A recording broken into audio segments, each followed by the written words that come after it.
Hi, Toby here, Director at Track Capital.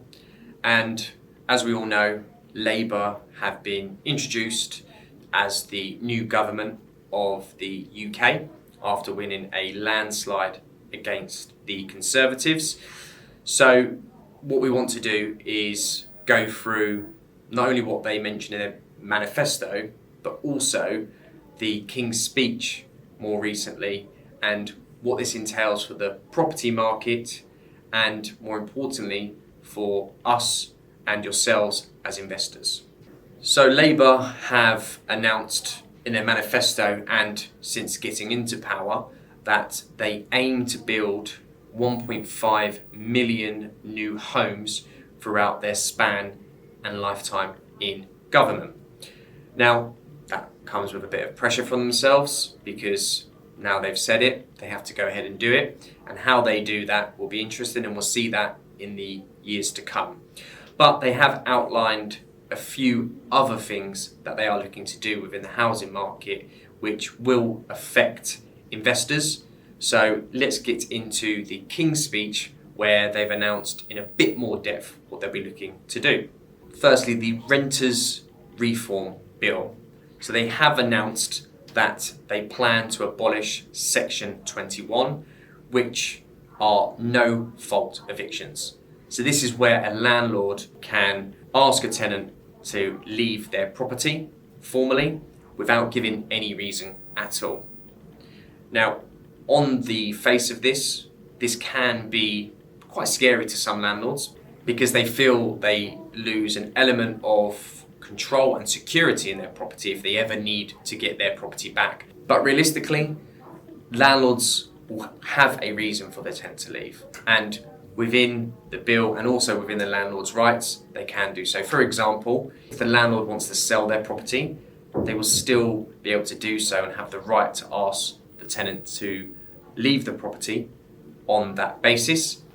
If the tenants are, misbehaving, not paying rent, then the landlord will still have the power and right to remove the tenant from their property and gain it back. So there are other ways, of course, to get the property back. What they want to stop is landlords for no reason asking tenants to leave. And in most circumstances, I've never come across it anyway in my time, and I don't know any of the landlords that I know ever having to not have a reason to get their property back.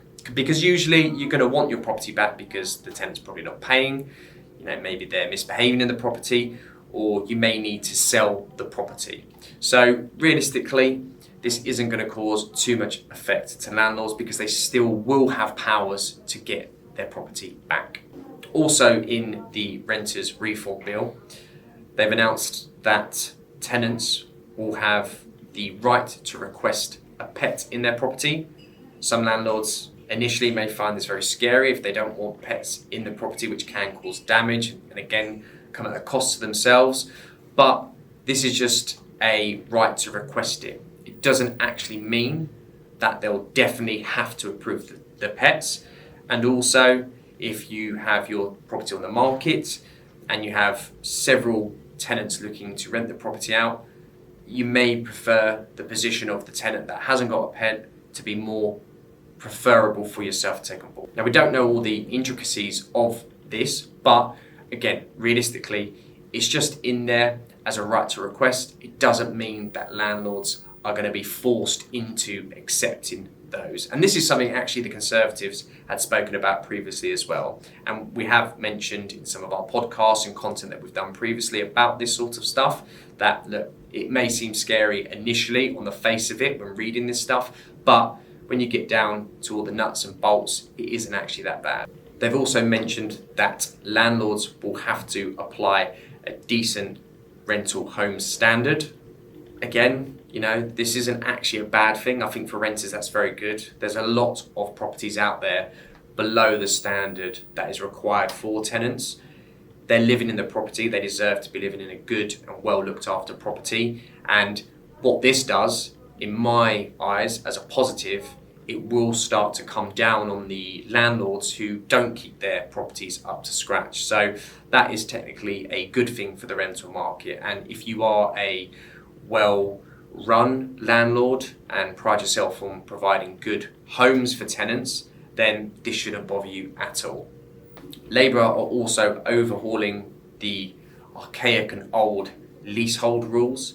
So they're looking to make it easier to extend your leases and also buy the freehold as the owner of a property that is leasehold. Again, this is a good thing. The leasehold market and the whole leasehold part of property in the UK has been a bit, very archaic for some time, and this has needed an overhaul. So the fact that they're bringing this in, and this is also something the Conservatives were looking to do as well, it's actually a good thing. So, landlords that own properties that are leasehold, they are going to have more powers in terms of extending that lease and also buying the freehold, which we know is a positive as a landlord and a property owner in general. This draft leasehold and common hold bill is also going to put a stop to outrageous ground rents. The ones you hear of doubling every 5 or 10 years. So again, a very positive thing to bring to the property market for those leasehold property owners. In the King's Speech as well, there was also mentioning of giving more powers to local authorities in the way of planning and what they can do in that sector. And again, this is good stuff, because if they are looking to build 1.5 million homes over the period that they're in government, then there needs to be more power given to those councils. And also they're looking at removing a lot of red tape when it comes to planning for building new homes, and they're looking to encourage more green and renewable building schemes, which is also very good for the property market in general. Now, this will hopefully bring more properties to the market. It will spread out where properties are being built as well, because they are still pushing ahead with the brownfield building as well. So that's where they're focusing more on building out brownfield sites, similar to the Conservatives. But opposite to the Conservatives, they are now looking to bring more flexibility in the greenbelt area. So we'll see more towns, developments and properties being spread across the UK, which is good, as that does help and ease the property market and will spread out some of the wealth in some of these more central locations to a degree. So that may open up more investment areas for a lot of landlords and people looking to invest in property for buy-to-let reasons. In summary, there's a lot that has been announced, not only in the manifesto, but the King's Speech as well.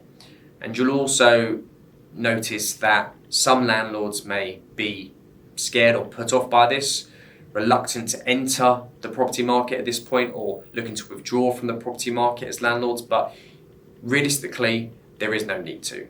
All this stuff being announced is actually good for the market, bringing better quality homes to the market as well, better homes for tenants, landlords having to up their standards, and this is a good thing overall. Another thing that I would note is, if you are owning older properties, definitely think in advance about how you may have to look to upgrade your home, because if we're looking at better standards, more green homes as well, the older properties will have a bit more work to do.